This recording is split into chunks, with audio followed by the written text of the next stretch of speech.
Welcome guys, it's Ayla here, and today I'd like to show you how you can generate snow loads in RFEM. As a model we have here a steel hull with hull frames and truss upper cords. We can find up here on the tools generate loads and then we choose from snow loads. Depending on which type of roof you have, there are two options for two basic roof type structures. We can either choose a flat monopitch roof or a dual pitch roof. For today's example, we have a dual pitch roof.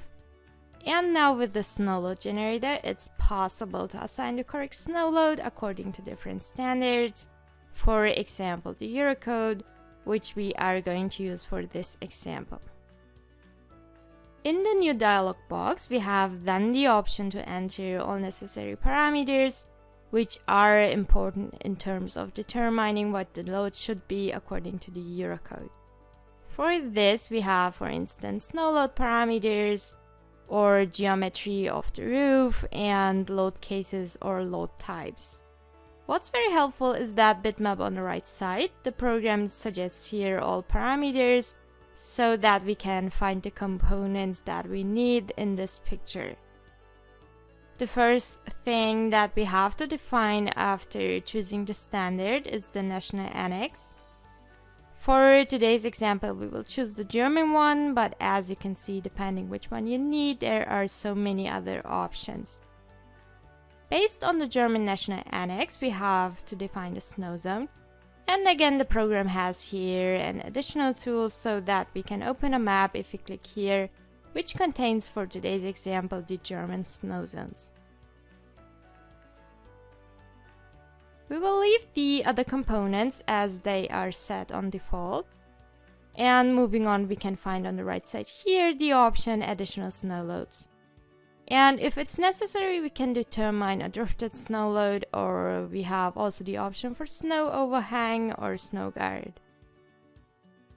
The next step will be to select the corner nodes as the program suggests here in this picture.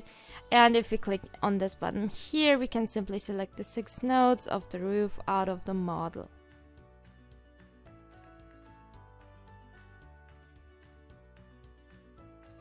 Now on the load cases to generate, we choose the load case snow.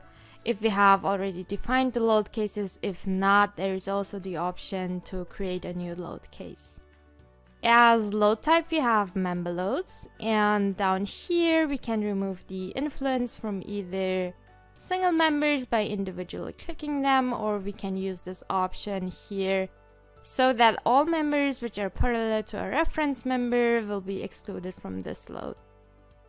For example, we'd like to exclude these members between the top chords here.